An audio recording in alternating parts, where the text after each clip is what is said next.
केवल 15 दिन में 1952 से लेकर के 2022 के जितने चुनाव हुए उसमें सर्वाधिक वोट लेकर के मुझे विधायक बनाया। और पार्टी ने भी और योगी आदित्यनाथ जी ने भी मुझे अपने मंत्रिमंडल में स्थान देने का काम किया। और महाराज श्री मुझे आज बताने में बहुत प्रसन्नता हो रही है कि आपने उस समय इस व्यासपीठ से जो बातें कही थी वो आज सब के सब पूरे हो रहे हैं। आपने कहा था कि बलिया में मेडिकल कॉलेज नहीं है, आज मेडिकल कॉलेज का रास्ता साफ हो गया है। आज हमारे महिला अस्पताल, जिला अस्पताल और जेल के जमीन पर आज मेडिकल कॉलेज बनने जा रहा है। उसके लिए 27 करोड़ रुपया पहले किस्त के रूप में प्राप्त हो चुका है। और जेल को हम लोग नारायणा पाली में उसको शिफ्ट कर रहे हैं कि हमारा जेल जो है 18 एकड़ में है, लेकिन जो अब जेल बन रहा है वो 67 एकड़ में बन रहा है, यानी 100 बीघा से भी ज्यादा ऊपर का। महाराज श्री पूर्वांचल एक्सप्रेसवे से बलिया को नहीं जोड़ा गया था, लेकिन आज ग्रीन फील्ड एक्सप्रेसवे बना करके नितिन गडकरी जी ने, क्योंकि नितिन गडकरी जिस विभाग के केंद्र में मंत्री है, उत्तर प्रदेश के योगी जी के मंत्रिमंडल में मैं उत्तर प्रदेश का मंत्री हूँ। और उन्होंने 6800 करोड़ रुपया दे करके आज बलिया के गाजीपुर के बॉर्डर से लेकर के छपरा बॉर्डर तक के ग्रीन फील्ड दे दिए। आज बलिया के लोगों को लखनऊ से आने में पूर्वांचल एक्सप्रेसवे से 4 घंटा लगता है, लेकिन अब ग्रीन फील्ड बन जाएगा और 2026 में ही माननीय योगी जी और प्रधानमंत्री जी उसका उद्घाटन करेंगे तो 3 घंटे में हम लोग लखनऊ तक पहुंचेंगे। यहाँ महाराज श्री बलिया जाम से बहुत चिंता था कि बलिया शहर में कितने जाम लग जाते थे, लेकिन अभी पिछले साल योगी जी ने वायना से लेकर के हल्दी तक एक 4 लेन बाईपास दे दिया है और 390 करोड़ रुपया आ भी गया, उसका टेंडर भी हो गया है। और दूसरे किस्त में जाकर के हल्दी तक एक 4 लेन बन जाएगा तो बलिया के लोगों को, जिनको पहरिया जाना है, जिनको सिकंदरपुर जाना है, जिनको रेवती जाना है, जिनको बांसी जाना है, जिनको बेंदरा जाना है, वो बलिया शहर में नहीं आएंगे, वो बाईपास से होकर के चले जाएंगे। और बलिया के विकास उसी बाईपास के इर्द गिर्द होगा। बलिया शहर के अंदर भी मालदेपुर से लेकर के कदम चौराहे तक 4 लेन बन करके तैयार है। 30% उससे काम बच गया है, वो भी बहुत जल्द हो जाएगा। बलिया के लोगों को 4 लेन भी प्राप्त हो गया। महाराज श्री आपके मुखार बिंदु से कहा गया था कि महर्षि भृगु का मंदिर केवल बलिया नहीं है, और जिस तरह से महर्षि भृगु के मंदिर को ऐतिहासिक होना चाहिए उस तरह से नहीं था। लेकिन महाराज जी आज योगी जी ने भृगु कॉरिडोर के भी स्वीकृति दे दिया है और 20 करोड़ रुपया उसके लिए पहले किस्त के रूप में दे दिया है। जब आप अगली बार आएंगे तो महर्षि भृगु का भी मंदिर बनते हुए आपको देखने का अवसर मिलेगा।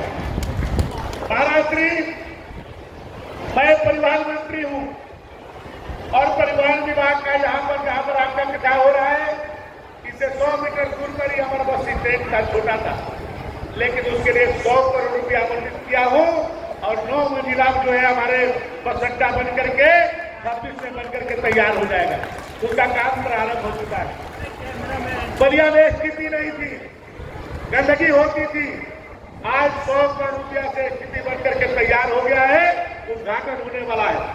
बलिया में सीवर नहीं था सरकार, अब सीवर भी का काम भी प्रारंभ हो चुका है और 4500 करोड़ रुपया से बलिया के लोगों को शुद्ध पानी, क्योंकि ऑर्गेनिक से पानी हम लोग पीते थे, बहुत रोग व्याध होता था, उसके लिए योगी जी और मोदी जी ने 4500 करोड़ रुपया गंगा जी के पानी को रिफाइन करके लोगों के घर तक पहुंचाने का काम हो चुका है। और आप मालदेपुर में उसका एसटीपी प्लांट भी बन रहा है, बहुत तेजी से काम चल रहा है। ऐसे शहर के सभी सड़कों को भी हम लोग चौड़ीकरण करा रहे हैं, लेकिन साथ साथ हमारे जो बिहार क्षेत्र के, चाहे हमारे हनुमानगंज से लेकर के शंकरपुर हो, चाहे पांसी रोड से लेकर के शाहतवार हो, चाहे जगन्नाथ चौधरी जी के मूर्ति से लेकर के दुहान तक के बंदा हो, चाहे कदम चौराहा से लेकर के जो विजयपुर तक बंदा जाता है वो हो, सभी काम चौड़ीकरण में काम चल रहा है। और हमने सुबह से लेकर के चंदवा होते हुए रहुआ तक के भी सड़क चौड़ीकरण में हम लोग कराने वाले हैं। इस साल वो भी पास हो जाएगा। शहर में हम लोग जब जाते हैं तो पूरा घूम करके आना पड़ता है पहरी के लिए, उसके लिए भी हम लोग नया बाईपास बना रहे हैं कि पुल से सीधे मालदेपुर जाएंगे और मालदेपुर से सीधे पुल पर आ जाएंगे, शहर के अंदर भी घूमना नहीं पड़ेगा। ऐसे कई हमने, चाहे मंगल पांडे जी के गांव में 3 करोड़ रुपया हमने सेंक्शन कराया, चाहे महर्षि जो अपने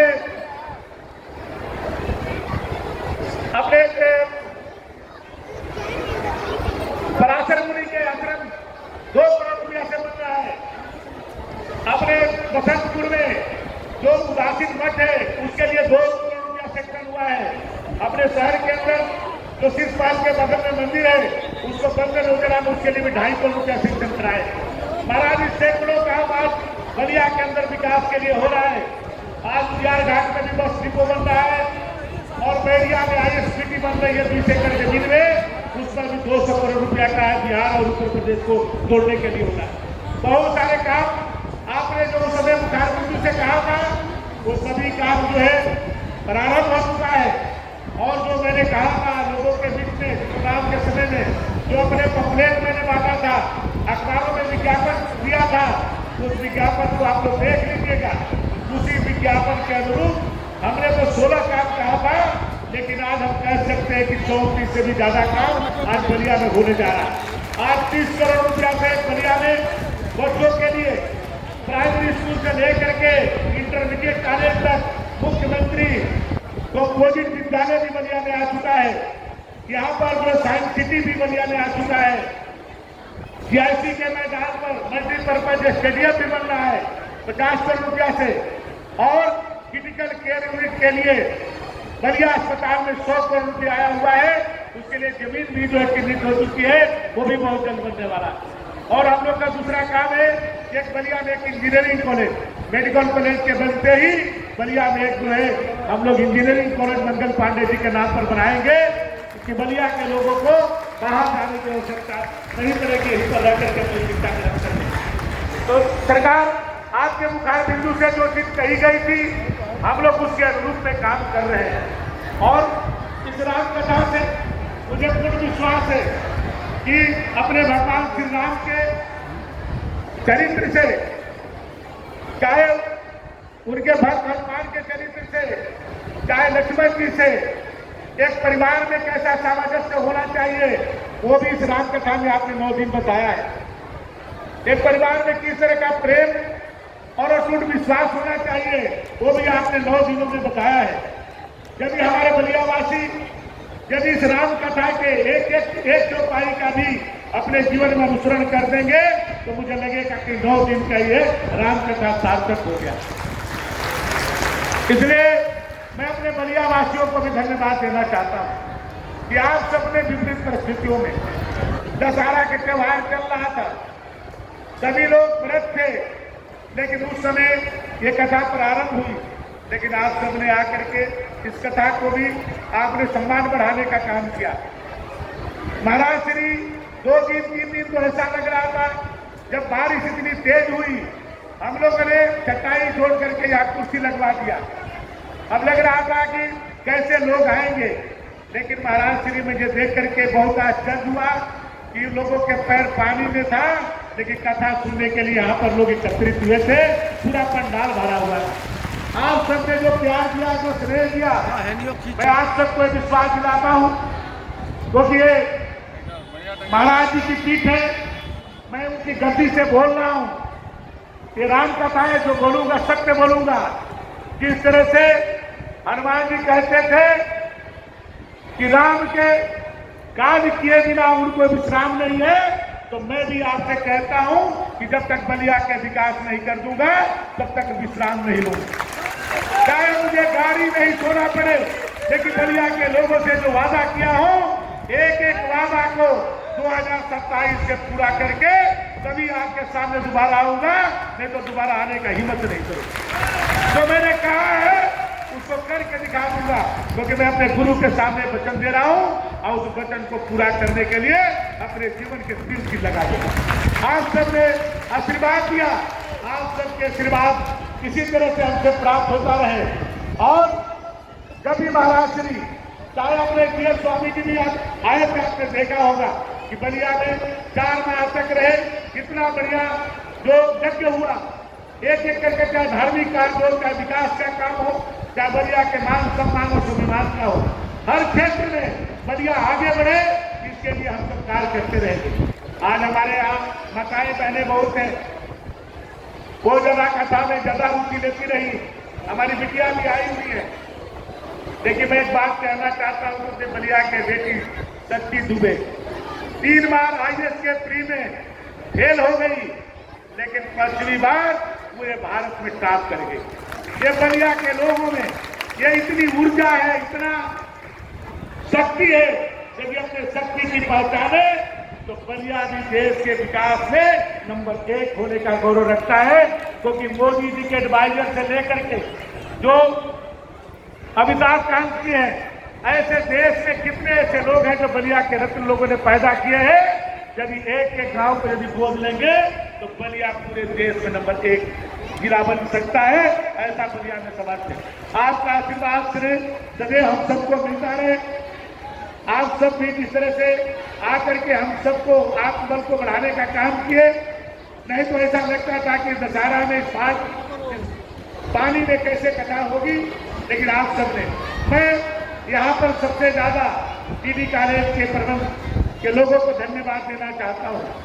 डीडी कॉलेज के प्रबंध समिति, डीडी कॉलेज के शिक्षक, सब लोगों ने जितना सहयोग दिया और इस जगह को भी देने में शहर को उन्होंने स्वीकृति प्रदान किया, इसके लिए मैं हृदय से उनको धन्यवाद देता हूँ।